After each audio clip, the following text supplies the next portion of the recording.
Good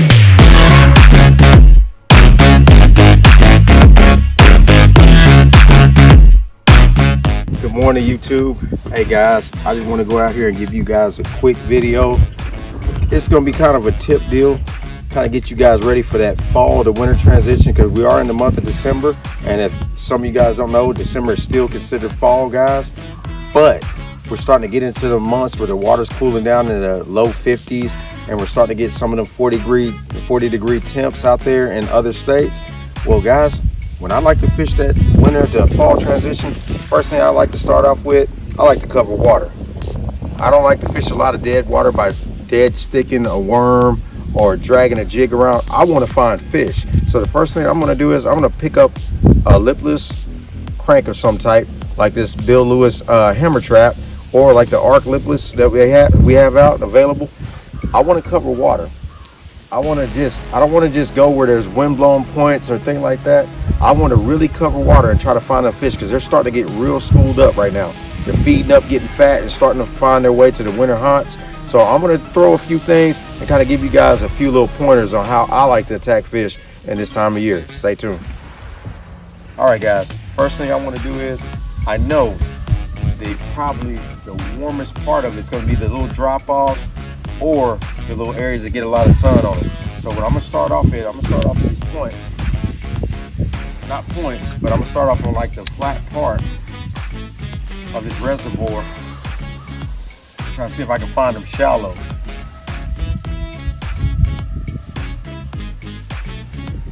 We hadn't had a whole lot of days under 30 degrees or anything like that, so they're going to still be feeding up. So I want to find them where I know the bait fish are going to be active.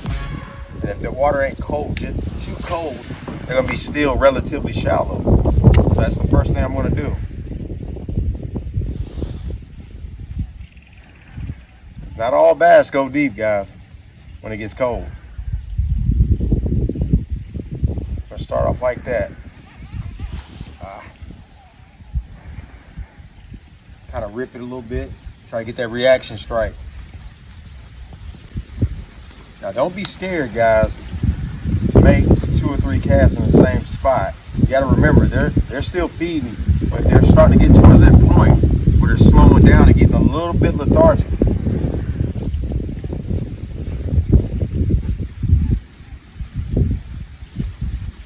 But I'll tell you guys a tip. When I see turtle heads poking up, now a turtle is a reptile. That's a cold-blooded creature. 9 times out of 10, if you see him out there, that water's warm enough to fish in. That guy's out there looking for bait.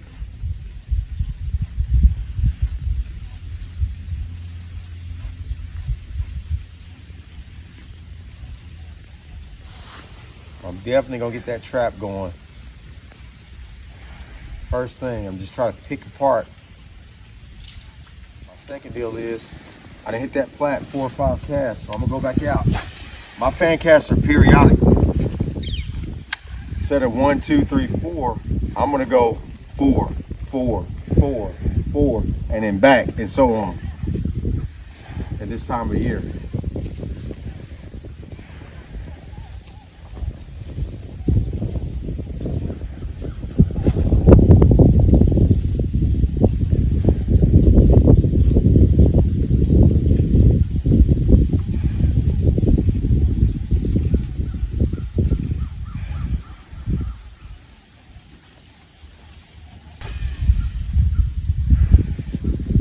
Same exact spot, guys. We don't see a lot of activity. It got down in the 30s last night. That sun hadn't quite warmed the surface of that water yet. So with that in mind, after throwing this lipless, about 10 casts, and I'm not getting anything just yet, I'm not seeing any action, I'm gonna switch over to a solid body bait. What I mean by that, most of you guys will see the little wind and y'all think spinnerbait. Not a bad idea, but there's nothing like a bladed jig.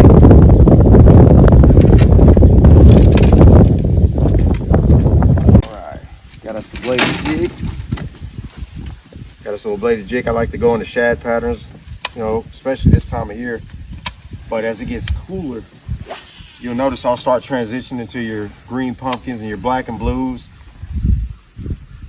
And then as February approaches, I'll start throwing your red and black, or some of your more chartreuse colors. But right now, we're going from fall to winter. So we're wanting to throw something pretty natural out there. It's gonna get their attention. But as you can see, I'm going back to the same spots. 2 different baits, but same spot.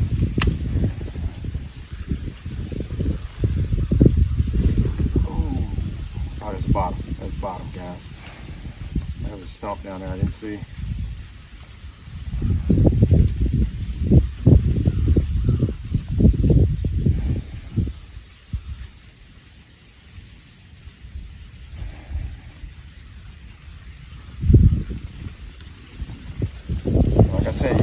Water, because you're going to need to find them. Because wherever you find them at, there's going to be a ton of fish there. They're going to be grouped up really, really good. Our goal is to find them first.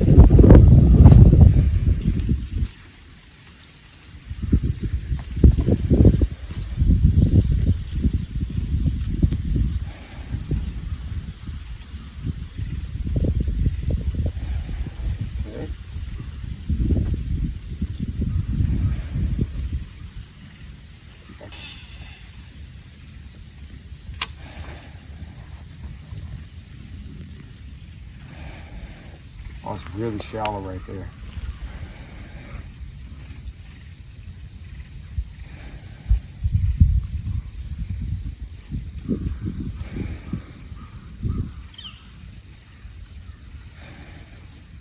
All right, we see that part right here. It's not really active. We're gonna go a little bit deeper. There's a little trench in here. We're not gonna start directly in the middle. We're gonna hit the edge of that ditch in the middle of this. We're gonna work that first. Then we'll start working our way in the middle.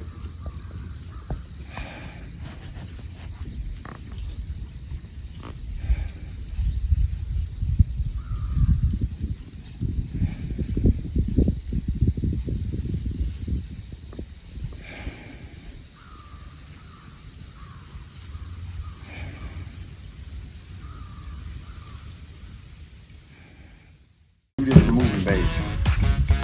No bites. All right, this is the part right here that a lot of us don't like to do, but we need to start doing. Before I pick up a jig and start dragging, guys, I'm gonna throw the old shaky head out there. This is one of them things we're just trying to find if anything's biting, because usually if you can throw a shaky head, you're gonna get bit no matter what the season is. So we're gonna just start picking them off with high percentage baits and try to find that school, and then we'll try to tempt them with something else, guys.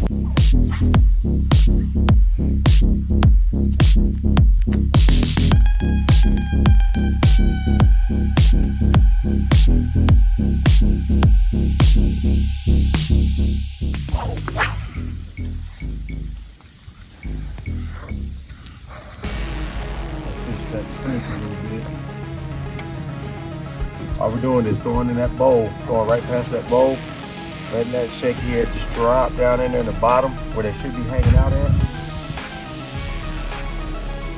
Right there, we just dropped it right off in there. Kind of watch my line and make sure not to pick it up.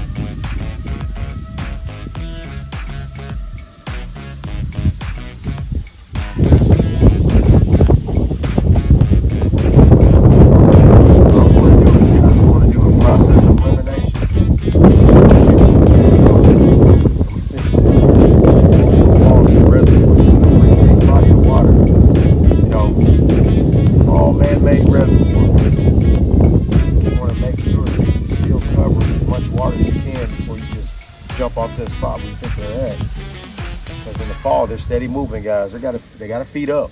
They gotta fatten up to make it throughout the winter.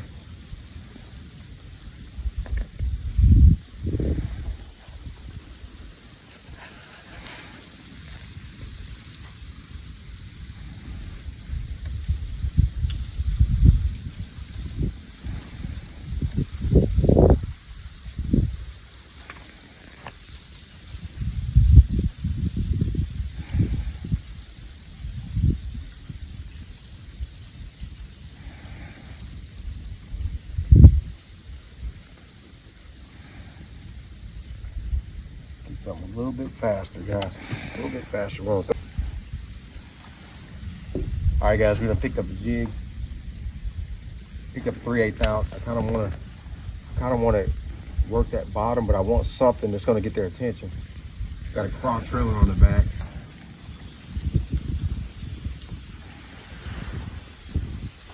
There's some laydowns that you can't quite see up under the water, but when this thing is down a little bit, you can see them. But this right here is at full capacity, which is kind of good for me, because I like it where I can just kind of throw over there or swim something right by one of these logs and get big. So kind of hop that jig.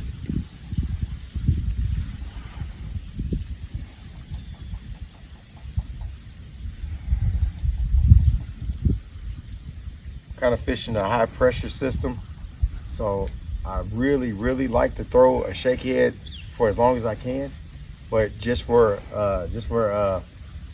filming sake, we're gonna go ahead and try to throw out a few things that can probably get a little bit faster. Oh man.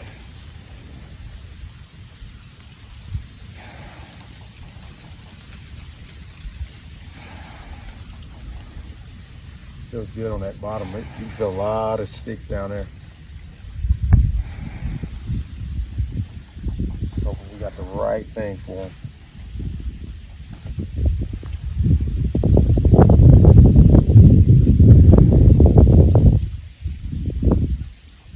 Oh, come on. Shocking.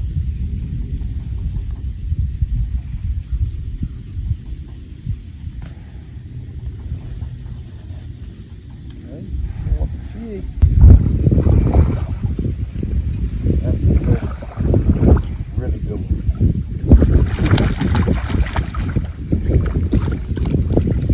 There we go, guys. That's the quality we're talking about.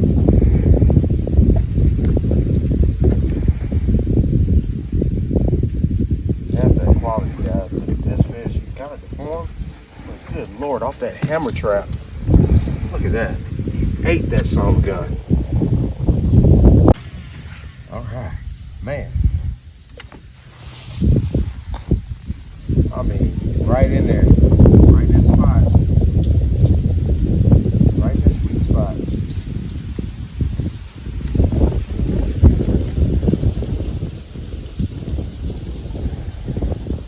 Kind of felt like they wanted something different.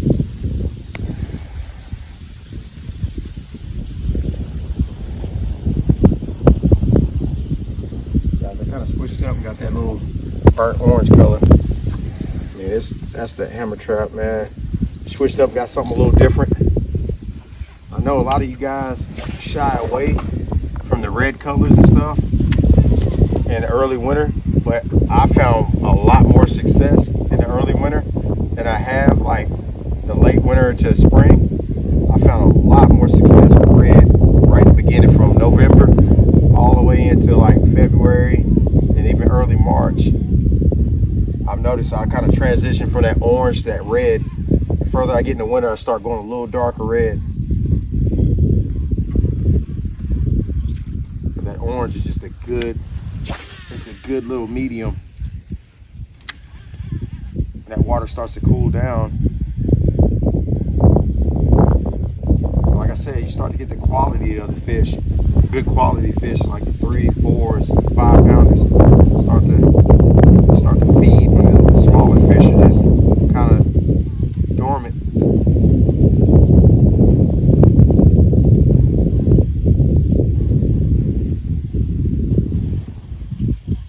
To kind of explain what my setup is. All right, guys, I'm usually throwing like a Tharp series. I'm usually throwing a jerk bait, or even throwing my jigs, or even a bladed jig. But today, and just like last week, I'm throwing a Catalyzer from Arc International. Got the Gravity 3 on there reel. These are just a really good setup. You can see it got a good tip on it for a lipless, but it got that backbone, so I can pin them hooks in them fish really good. I got just a little bit of give at the tip of that rod, but it's composite. It's composite. but it's still a solid rod. It's sensitive, so I can feel that. The reason why I want composite over glass when I'm throwing a lipless, I know the glass is supple, but the thing is, it's not as sensitive as you would get from a graphite or composite rods. You're gonna have a little more give to it, but you're not gonna feel that bite as good as I do on this one. Like this one, it could be a very subtle bite, just a bump, and then you'll feel weight. So me getting that indicator, that little bump, lets me know right then and there I got a fish on there.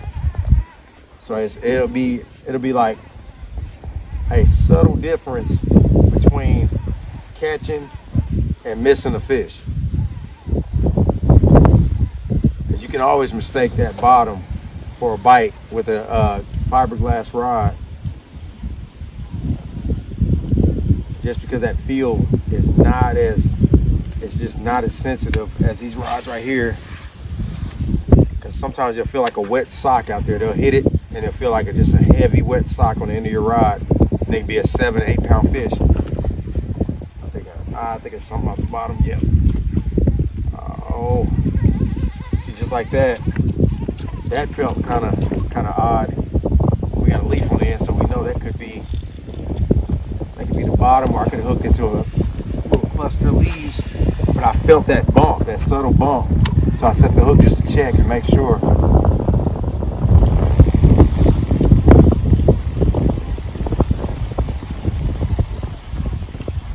All right, we're gonna venture out towards the sticks.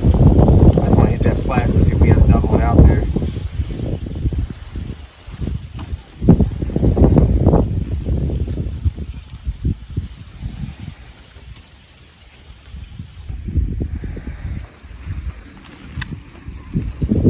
Kind of make sure I'm hitting this whole area right here.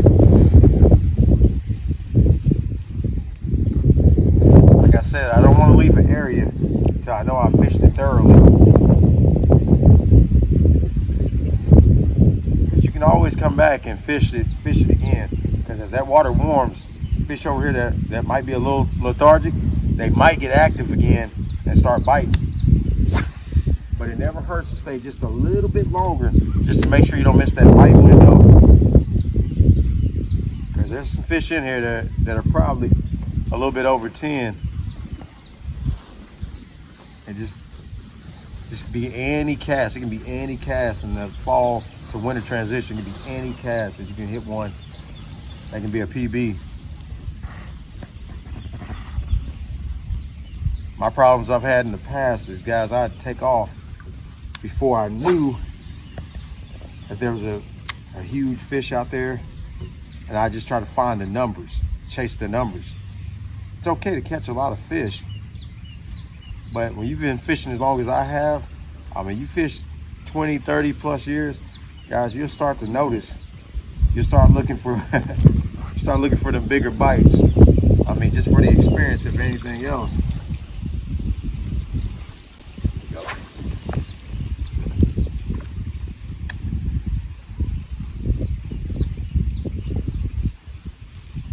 Man, there's a lot of bait running out there. I was right in the middle of it.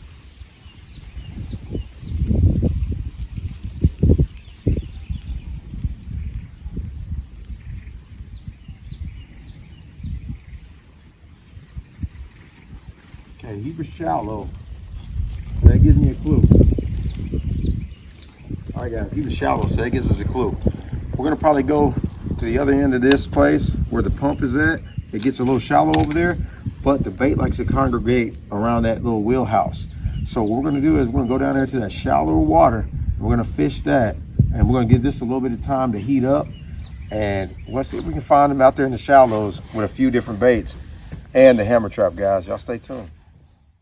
Okay, guys, we're at one of the most shallow ends of the reservoir.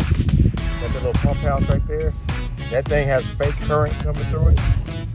It's a little pump house. It keeps a lot of bait around it. As you can see, the sun's shining right down on it, so it's holding heat on that stone.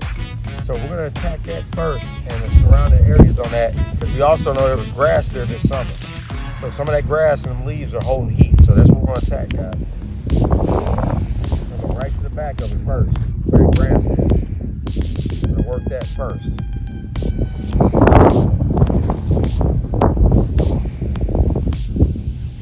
chatterbait on. We'll start off like that. There's a bunch of leaves down here, so them trebles might hang up on them. So we're gonna start with the chatterbait. Water's relatively deep. Now we go over here.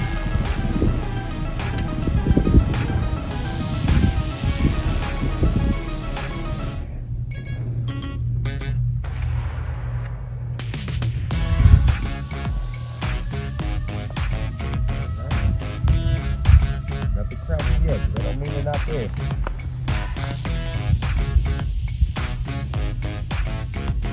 With more natural approach.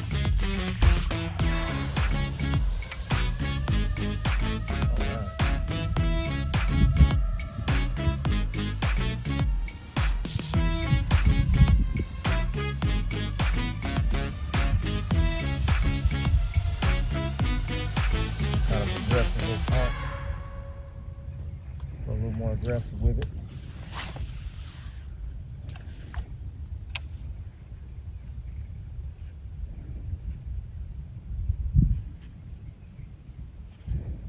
Switch it up just a little bit.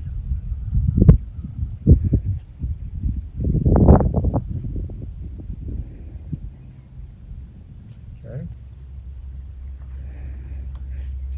And around our pump, we got a little point right here with a little windy point.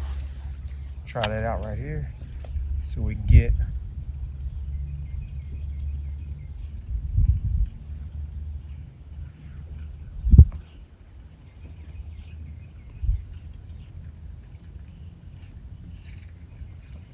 Okay.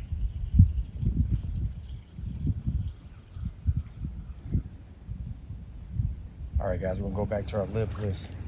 We're gonna go back what was working for us. There we go. Could trigger a bite too. Ripping it out of them leaves.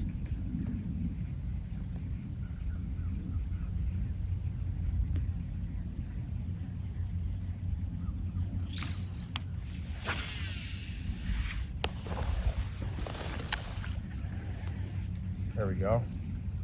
You're gonna want to make long casts, guys. That's one thing I have forgotten in the past to tell you guys. In the wintertime, start making them longer casts. That water's clear. So, I mean, the visibility for you is really good. Just think about how it is for a fish. So, there he is. I knew it. Man, that was on the fall too. Oh, we got a toad. We got a toad, guys. We got a toad. Really good fish, y'all. That's a really good one. Got the same size as that other one. He's just strong. Yeah, he's barely hooked too. Got him. We'll add him to that. Nice little 4-pounder. Look at that, guys. Solid 4. Look at that. Get a good picture of that. Look at that hammer trap, guys. I want y'all to get a good look at this. Guy's barely hooked. Look at that. Look at that, guys. I can move that hook around. Skin hooked. Skin hooked, guys. All right, guys. We're gonna go ahead and get a weight on her. See what we get.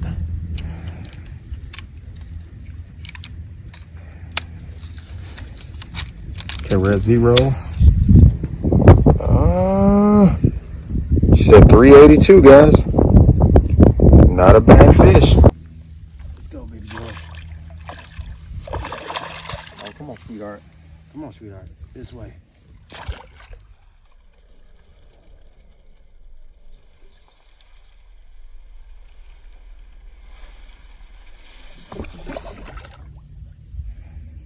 Beautiful. Quality is there. Like I said, guys, that quality is gonna be there. But see what I mean? I ripped that out of that leaf, and I felt the stump down there, because there's a stick down there. When I was trying to knock that leaf off, I hit the side of that stick, and she grabbed it. She grabbed it on the fall.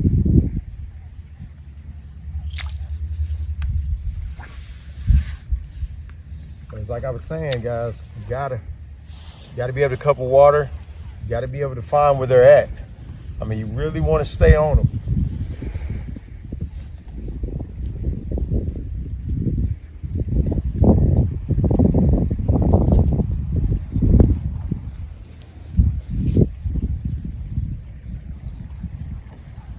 get back out.